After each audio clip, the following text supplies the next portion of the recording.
Ces tirailleurs ouest-africains se sont battus pour la France et contre les nazis, mais ils ont été massacrés par l'armée française à leur retour en Afrique. Voici l'histoire du massacre de Tcharoy.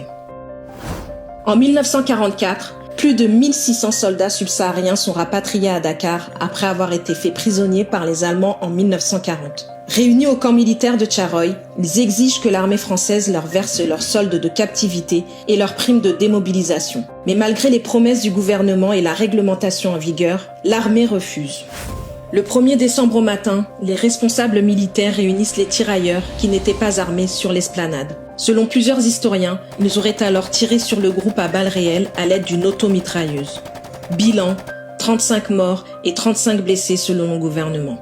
Mais plusieurs experts estiment que le massacre aurait pu faire jusqu'à 400 morts qui auraient été jetés dans des fosses communes. Les autorités françaises qualifient la tuerie de mutinerie et de rébellion. Elles font passer certaines victimes pour des déserteurs et les survivants sont condamnés à de la prison.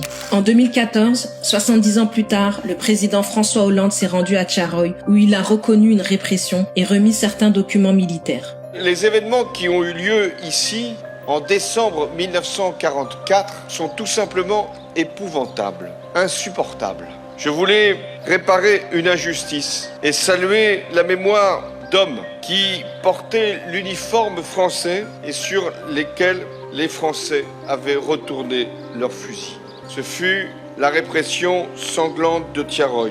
Aujourd'hui encore, l'État n'a ni reconnu le massacre, ni proclamé de pardon officiel, et les condamnés n'ont jamais été innocentés. Des spécialistes soupçonnent le ministère des Armées de censurer certaines archives.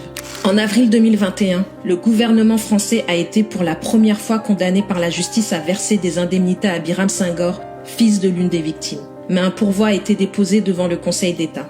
Au cours des 10 dernières années, des historiennes et historiens comme Armel Mabon et Martin Moore ont estimé que Tcharoy constituait une tuerie organisée, un massacre prémédité et un mensonge d'État.